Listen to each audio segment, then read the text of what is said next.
Quisiera en esta mañana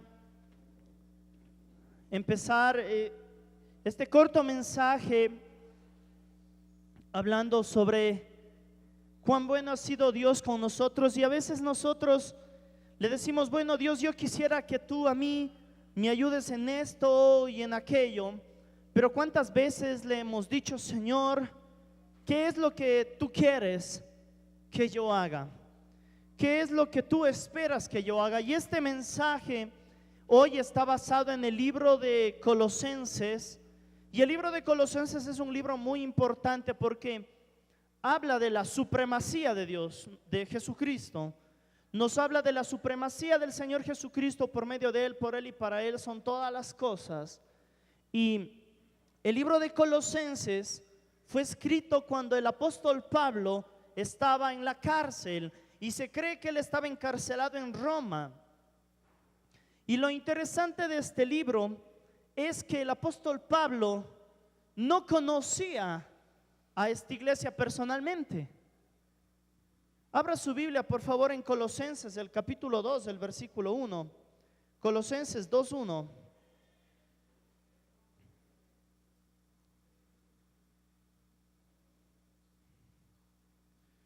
Nos dice así: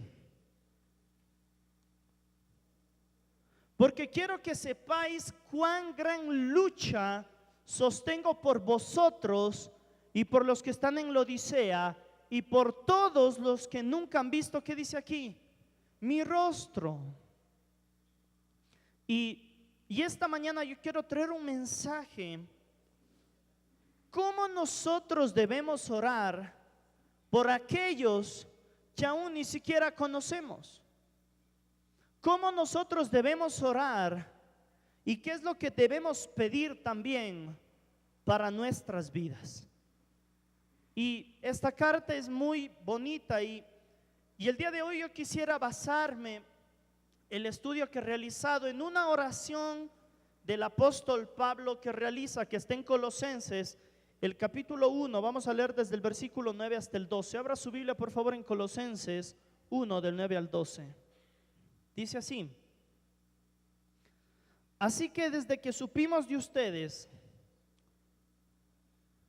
o en la versión Reina Valera, por lo cual también nosotros desde el día que lo oímos no cesamos de orar por vosotros y de pedir que seáis llenos del conocimiento de su voluntad en toda sabiduría e inteligencia espiritual, para que andéis como es digno del Señor, agradándole en qué. Vamos, más fuerte: agradándole en qué. En todo, llevando fruto en toda buena obra y creciendo en el conocimiento de Dios, fortalecidos con todo poder, conforme a la potencia de su gloria, para toda paciencia y longanimidad, con gozo, dando gracias al Padre que nos hizo aptos para participar de la herencia de los santos en luz. Esta oración del apóstol Pablo nos hace denotar que el apóstol Pablo ni siquiera conocía la iglesia que estaba en Colosas. Esta ciudad, nosotros sabemos que era una ciudad que se movía bastante por el comercio. Mas sin embargo el apóstol Pablo no les conocía quizá personalmente, pero aquí nos habla de una oración que hace el apóstol Pablo. Y es una oración que creo que nosotros debemos hacer por todos los creyentes. Y segundo, que debemos tomarlo para nuestras vidas. Y hoy quiero hablar de 5 puntos, escúcheme bien, 5 puntos en los cuales usted puede ver si está alineado con la voluntad de Dios. ¿Qué tal si le ve al que tiene a su lado y pregúntele lo siguiente: ¿estás en la voluntad de Dios? Muchas veces hemos escuchado esta frase, ¿no? La voluntad de Dios. Cuando alguien se quiere casar, dice: bueno, es que estoy esperando, la famosa frase, la voluntad de Dios. Y tal vez algunos quieren entrar en la voluntad de Dios, dicen: yo quiero conocer la voluntad de Dios, para yo poder por fin alcanzar lo que no había alcanzado en mi vida. Cuando usted y yo debemos entrar en la voluntad de Dios para alcanzar para Cristo grandes cosas. Y algunos dicen, es que quiero la voluntad de Dios en mi vida para poder ser grande. Cuando realmente tú entiendes que entras en la voluntad de Dios, tú entiendes que vas a empezar a hacer las cosas no para que tú seas grande, sino para que el nombre del Dios Todopoderoso sea engrandecido por los siglos de los siglos. Y la voluntad de Dios, el apóstol Pablo aquí nos enseña que es muy importante tener sabiduría para conocer la voluntad de Dios. Hay muchas personas que tal vez todavía no conocen su voluntad, por lo cual no pueden caminar en su voluntad. Si tú no tienes el conocimiento de que eres hijo del rey, usted no puede caminar como hijo de rey, porque no puede entender todo lo que está a su alcance. Por lo tanto, lo primero es tener un pleno conocimiento. Y hoy quiero hacer un análisis de este texto y vamos a ir leyendo nuevamente. Vamos al versículo 9, por favor. Observemos la oración del apóstol Pablo. Por lo cual también nosotros desde el día en que lo oímos, no cesamos de orar por vosotros y de pedir que seáis llenos ¿de qué? Del conocimiento de su voluntad. La oración del apóstol Pablo no era: estoy orando para que ustedes de alguna manera nunca tengan una prueba. El apóstol Pablo no dice: estoy orando por ustedes para que siempre, siempre, siempre, siempre, en cada instante tengan salud. Claro que es importante, pero el objetivo principal de la oración del apóstol Pablo era que conozcas la voluntad de Dios. Porque ¿de qué sirve al hombre si alcanzara el mundo y perdiera su alma? Usted puede querer tener grandes cosas, pero si no tiene a Dios en su corazón, créeme que nada tiene sentido en esta vida. Y observemos cómo empieza hablando de la voluntad de Dios. Dice: no cesamos de orar por vosotros y de pedir que seáis llenos de conocimiento de su voluntad, en toda sabiduría e inteligencia espiritual. Versículo 10. Colosenses 1:10 dice: para que andéis como es digno del Señor, agradándole en todo. Vamos a decir agradándole en toda la cuenta de 3. 1, 2, 3. Agradándole en todo. Observe lo que dice. La oración del apóstol Pablo es que conozcan su voluntad. Pero ¿para qué yo debo conocer la voluntad de Dios? El apóstol Pablo aquí le responde: usted debe conocer la voluntad de Dios para que andéis como es digno del Señor. La palabra que utiliza el apóstol Pablo para andéis, ¿sabe cuál es? Perispateo. Yo estaba leyendo un libro en el cual nos hablaba un caso de que había ocurrido un asesinato en una casa y las personas en ese lugar, todos parecían sospechosos. Pero llegó la policía y había algo interesante. En donde empezaban las pisadas del asesino, no eran desde el inicio de la carretera, sino estaban en la mitad. Y los policías decían: bueno, ¿cómo es que las pisadas inician en este lugar? Porque había nieve. Y dice: y las pisadas de la nieve inician aquí, pero antes de esto no hay nada. ¿Cómo puede ser que un hombre aparezca de la nada y empiece a dejar una huella y bueno, y realice ese acto? Y luego de analizar veo en varios capítulos, ellos llegan a la siguiente conclusión: lo que pudo pasar es que el hombre estuvo todo este tiempo aquí justo antes de que empiece a nevar, y de pronto empieza a nevar y el hombre empieza a caminar. Y a mí me llamó la atención algo y meditaba mientras hacía este texto de aquí. Cuando nosotros entendemos la palabra perispateo que habla el apóstol Pablo, donde dice: para que andéis. Quiero que conozcan la voluntad de Dios para que, ¿qué dice? Andéis. Cuando nosotros caminamos y aparentemente todo está bien, no dejamos una huella o una marca. Este hombre caminó en un camino sin nieve y no había dejado ninguna huella. Pero cuando el terreno empieza a ponerse un poco más suave, más flojo, cuando parece que las cosas empiezan a poner difíciles, escuche bien esto, allí es cuando un cristiano empieza a dejar la huella. El día de hoy nosotros tenemos nuestras votaciones y nosotros debemos pedirle sabiduría a Dios para saber cómo tenemos que votar. Pero yo quiero decirle algo muy importante. Sin importar la situación en la que nosotros estamos pasando, como creyentes somos responsables de dejar una marca en nuestra ciudad. Y puede que muchas personas digan es que el Ecuador no está en una buena situación. Pues nosotros como creyentes debemos dejar esa marca en un lugar donde parece que todo está inestable. Y el apóstol Pablo nos dice algo: ¿para qué andéis? Perispateo significa que cuando tú caminas, tú dejas una marca. Y el apóstol Pablo dice: quiero que conozcas la voluntad de Dios. Primero, para que cuando camines, tú dejes una marca. Y no dice solamente eso, dejes una marca como es digno de ¿quién? Del Señor. Y cuando yo analizaba esta palabra digno, nos decía atraer alabanza a Dios. Lo que está diciendo el apóstol Pablo aquí es: la manera en la que tú camines tiene que dejar una marca de tal manera que la gente empiece a alabar a Dios. ¿Cómo sabemos si usted y yo estamos alineados con la voluntad de Dios?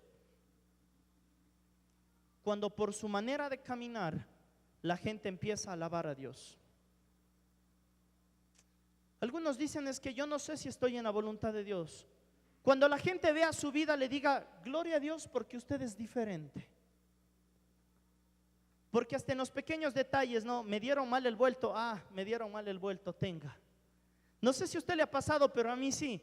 Me han dado mal el vuelto y le digo, oiga, disculpe, me dio un poco más, y me queda viendo como que está loco. Y me dice la persona, muchas gracias. No, me dijo así, muchas gracias. La verdad no hay mucha gente honesta hoy día. Pero el apóstol Pablo como primer punto dice, la manera en la que tú camines tiene que ser una manera en la que la gente al verte empiece a alabarle a Dios. Y dice, agradándole a Dios ¿en qué? En todo.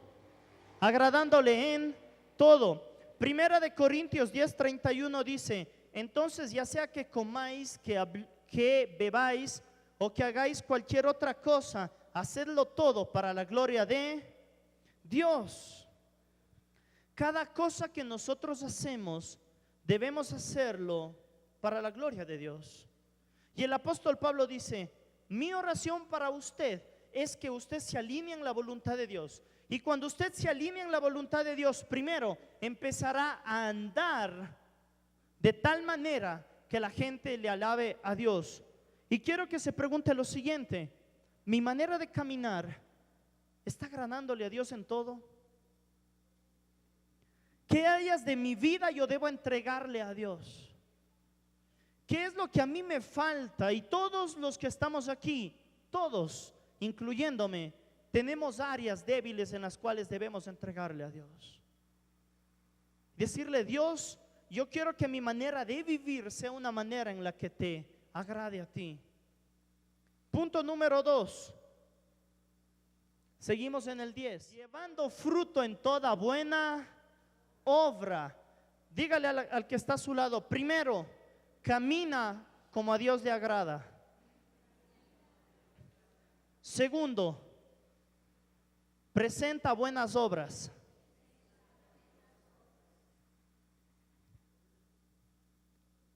Cuando estaba leyendo que decía aquí, llevando fruto, la traducción nos hablaba sobre ser fértiles. Y me gustó muchísimo cuando estaba analizando la palabra buena obra.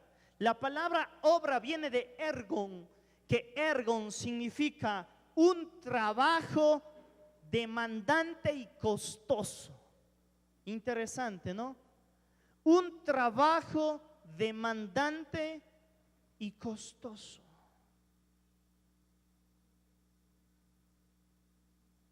Vivir en la voluntad de Dios no solamente es todo color de rosa. Muchas veces, ¿qué va a ser? Demandante y costoso. ¿Cuántas veces hemos querido tirar la toalla en nuestras vidas? ¿Cuántas veces ya no hemos querido seguir adelante? Y el apóstol Pablo dice: uno, quiero que camines de tal manera que agrades a Dios. Dos, mi oración es que empieces a llevar fruto. Pero escúchame bien, el fruto que tú vas a llevar, las obras que tú vas a hacer, porque dicen toda buena obra, estas obras van a ser demandantes muchas veces y costosas en tu vida. Cuando el Señor Jesucristo estaba con sus discípulos, el Señor Jesucristo le dijo: tú tienes que dejar a tu padre, a tu madre y seguirme. Lo que está diciendo es, cuando tú le sigues a Jesús, cuando tú estás alineado en la voluntad de Jesús, todo lo demás se vuelve secundario, porque tenemos un Dios que es celoso. Con esto no está diciendo: oye, olvídale a tu papá o a tu mamá.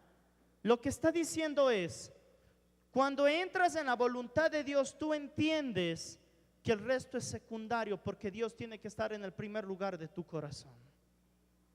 Pase lo que pase, venga quien venga, Jesús debe ser el primer lugar en su corazón y en mi corazón. Y muchos dicen: bueno, es que yo por las obras no soy salvo. Pero Santiago desde el capítulo 3 del 17 al 20 nos muestra que aunque no somos salvos por obras, una persona que es salva empieza a mostrar buenas obras. Abra su Biblia en Tito, el capítulo 3 del versículo 8, por favor. Tito 3:8.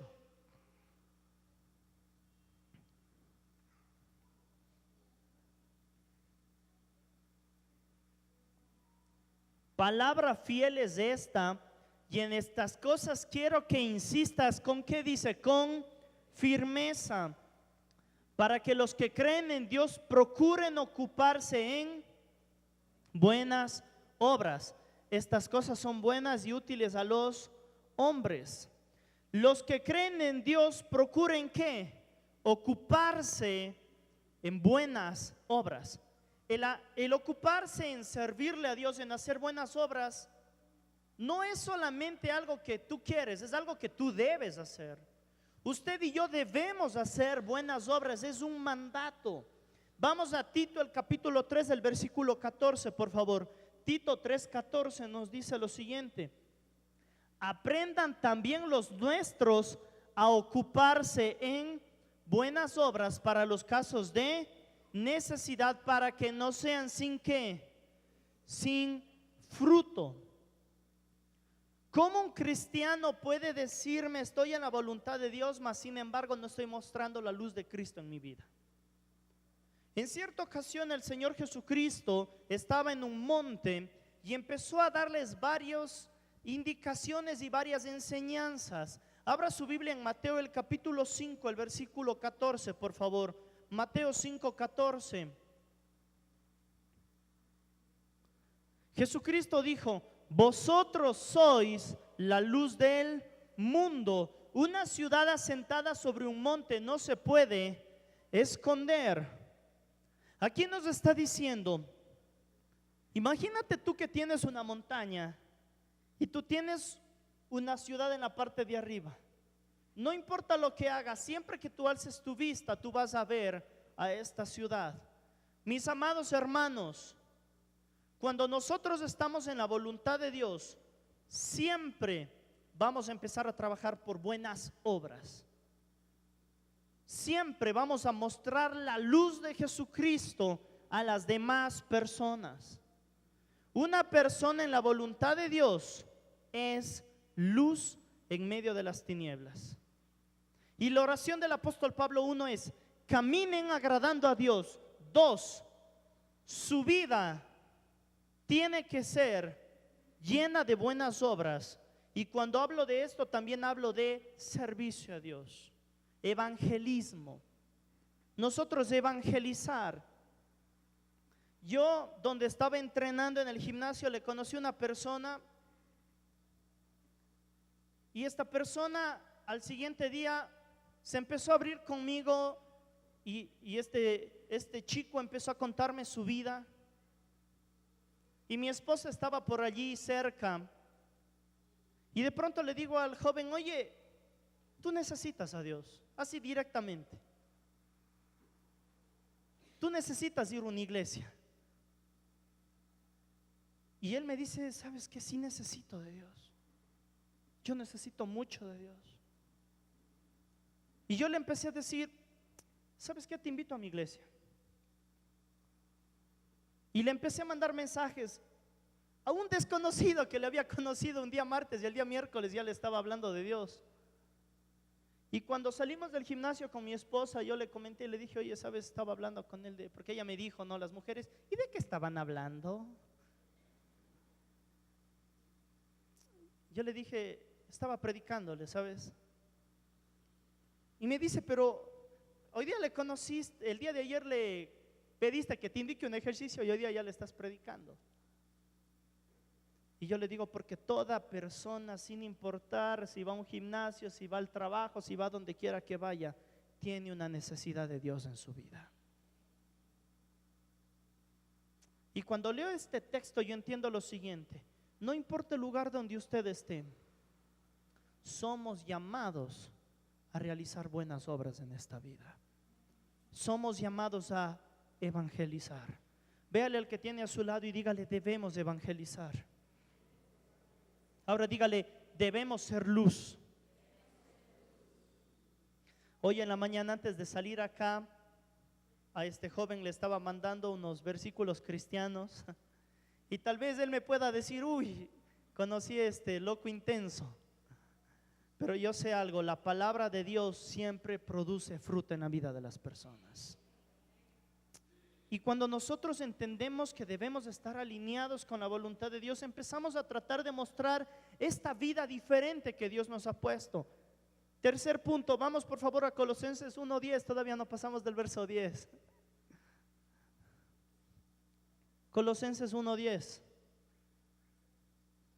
El primer punto es caminar como Dios quiere que caminemos, agradándole. 2, llevando un buen fruto. 3, son 5 puntos.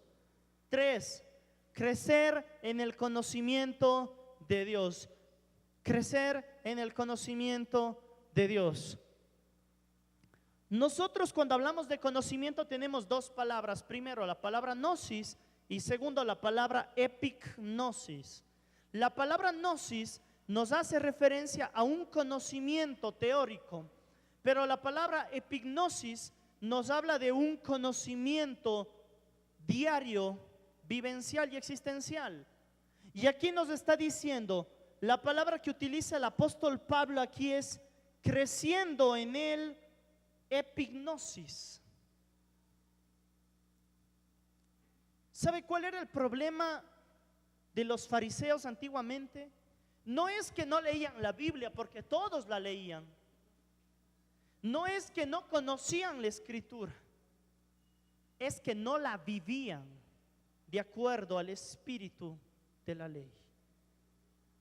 Y yo quiero decirle algo: el problema del creyente muchas veces no es que no conoce los versículos, es que no los vive.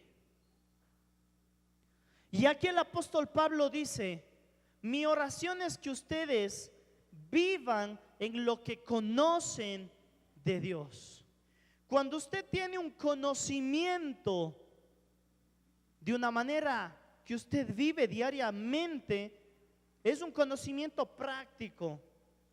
Lo que nos dice la traducción exactamente, escuche, de epignosis es lo siguiente: a diferencia de la gnosis, que puede ser más teórica o abstracta, la epignosis se centra en un conocimiento práctico y vivencial de Dios. Se trata de un conocimiento que transforma la vida del creyente y lleva una relación más cercana a Dios. Aquí nos está diciendo anda como le agrada a Dios, que tu vida sea luz y da fruto. Y tercero, empieza a tener una relación cercana con Dios para que tu vida sea transformada. ¿Cuántos de los que están aquí creen que Dios transforma vidas? ¿Cuántos entendemos que cuando le conocemos a Dios nuestra vida es transformada? Puede que algunos digan, bueno, todavía tengo mis falencias, pero el Señor Jesucristo nos perfecciona hasta la estatura del varón perfecto. Pero esto no es un proceso de un día para el otro. Tal vez en algunos tome días, meses, años, y para todos nosotros nos tomará toda la vida. Pero ¿sabe qué es lo más bonito? Entender que estamos cerca de Dios, creciendo en el conocimiento. Cuando usted tiene esta relación con Dios, usted empieza a vivir de una manera distinta. El siguiente punto es crecer en un conocimiento cercano e íntimo de Dios. Oseas 4:6 dice: mi pueblo perece por falta de conocimiento. Abra su Biblia en Isaías 5:13, por favor. Isaías 5:13. Por tanto, mi pueblo fue llevado cautivo porque no tuvo ¿qué? Conocimiento, y su gloria pereció de hambre y su multitud se secó de sed. ¿Por qué fue llevado el pueblo de Israel? Porque cuando usted no tiene conocimiento cercano de Dios, usted es presa fácil del pecado, del temor del enemigo. Cuando usted conoce de cerca que que Jehová es su pastor, usted sabe que aunque pase por momentos de dificultad, Dios está pendiente de su vida. Cuando usted entiende que Él es su paracletos, una de las maneras más bonitas en las cuales yo conocí al Espíritu Santo en mi vida fue como mi paracletos. Y paracletos significa aquel que trae consolación en mi vida en momentos de dificultad. Cuando usted entiende que en momentos de dificultad tiene a su paracletos, entiende que aunque vengan muchos momentos de dificultad, usted no está solo, porque tiene a alguien que trae paz que sobrepasa todo entendimiento a sus corazones. Mi paracletos. Él es Nisi. Él es Jireh, mi proveedor. Él es mi estandarte. Y cuando conocemos a Dios de una manera cercana, la manera en la que vivimos es diferente. Punto número 4, voy terminando. Colosenses 1:11, por favor.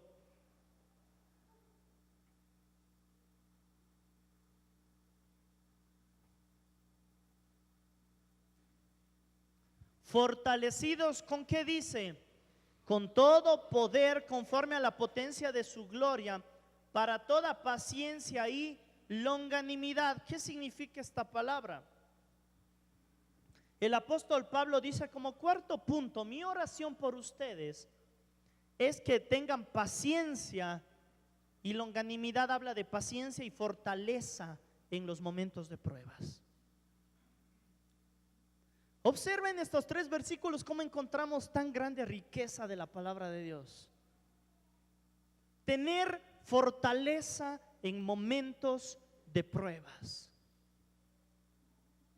¿Cuántas veces nosotros no pasamos por pruebas y dificultades? ¿Cuántas veces no pasamos por esos momentos que nos sacuden y queremos dejarlo todo? Pero sin embargo, ¿para qué sirve una prueba? Para subir a un siguiente nivel. Y usted y yo vamos a ser probados en nuestras vidas, tarde o temprano. Un pastor dijo alguna vez: usted en este momento está pasando una prueba, usted está terminando una prueba, o usted está por entrar en una prueba. Y cuando usted termina una prueba, tal vez aparentemente todo está bien, pero llega un momento tal vez de crisis que nos quiere remover el suelo. Pero siempre le he dicho, esta es la promesa que lo llevo en mi vida todos los días. Mateo el capítulo 28, he aquí, yo estoy con vosotros todos los días hasta el fin del mundo. Venga la prueba que venga, yo tengo que aprender a tener paciencia. Véale al que está a su lado y dígale, debemos tener paciencia. Abra su Biblia en Salmo 40, versículo 1 y 2. Salmo 41 y 2. Me encanta este versículo de aquí. El versículo 1 y 2. Pacientemente esperé ¿a quién? A Jehová, y él se inclinó a mí y oyó mi clamor, y me hizo sacar del pozo de la desesperación, del lodo cenagoso, puso mis pies sobre peña y enderezó mis pasos. Escuche lo siguiente. Moisés mató a un egipcio. Moisés se fue a vivir en el desierto, pero Dios no le dejó que él muera en el desierto antes de poder primero sacar al pueblo a la tierra prometida. José estuvo en manos de sus hermanos y le arrojaron a un pozo muy profundo, una cisterna tal vez muy horrible, pero Dios le sacó de esa cisterna para que algún día pueda reinar. David estuvo en un campo cuidando a las ovejas, matando leones y matando osos, pero Dios le trasladó de un campo a estar sentado en un reino. Y yo quiero decirle algo, pase lo que pase, venga lo que venga, Dios va a escuchar su clamor y le va a sacar en un momento del pozo de la desesperación para traer el final que Dios tiene para su vida. Cuando nosotros vemos la Biblia, nos damos cuenta de la bondad de Dios. Y por lo general, cuando yo canto esta canción de la bondad de Dios, mi corazón se conmueve. Yo no puedo parar de llorar, porque yo entiendo que todo lo que yo tengo, lo que yo he conseguido, ha sido solamente por la bondad de Dios. Porque Él ha sido bueno con nosotros, ¿sabe? Cuando usted entiende que usted no merece nada, que todo es por la gracia de Dios, es cuando usted aprende a ser agradecido con Dios. Y a mí me da mucha tristeza cuando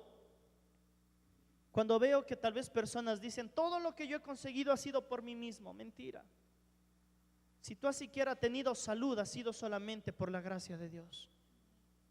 El libro de Romanos nos dice lo siguiente: la paga del pecado es la muerte. Usted y yo deberíamos estar muertos primeramente.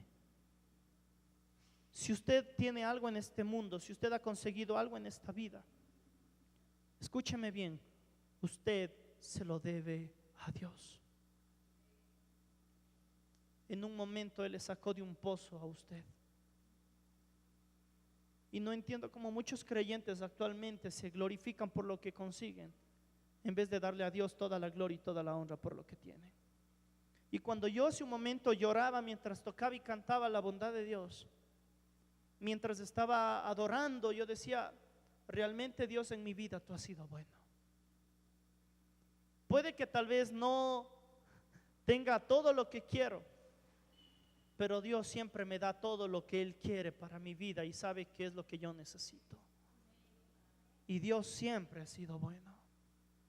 Y un día puede estar usted en un pozo y al siguiente día tal vez esté en un trono, pero nunca se olvide que el único que puede sacarle de este pozo es el Señor Jesucristo. ¿Qué tal si le ve al que está a su lado y dígale, Jesús tiene la salida para tu vida? Pacientemente esperé a Jehová, y escuche lo que dice esto: y se inclinó a mí. No es que Dios te está viendo desde allá y dice, oh, qué linda tu oración, hijo. Él escucha su oración, se inclina donde usted y le dice, tú estás clamando, pues aquí está tu Padre. A veces le tenemos a Dios como alguien lejano, pero nos olvidamos que Él es nuestro Padre. La pregunta es, ¿hemos ya dejado de clamar? hemos dejado de pedir. Si usted está pasando por un momento complicado, siga pidiendo, siga clamando, porque Dios siempre escucha nuestro clamor. Punto 5, y con esto voy terminando. Colosenses 1:12.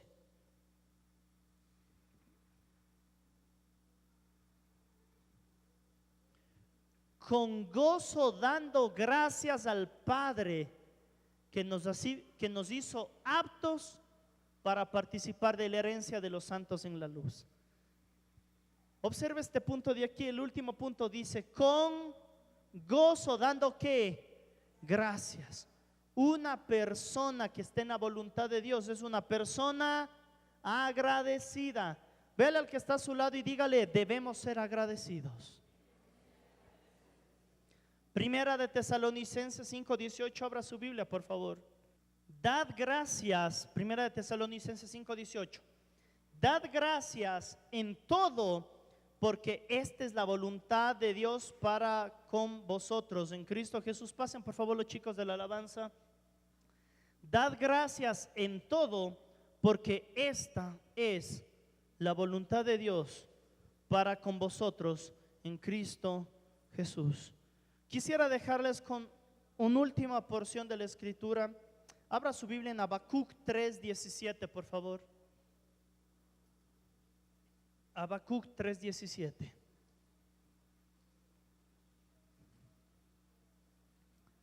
Observe lo que dice aquí en Habacuc.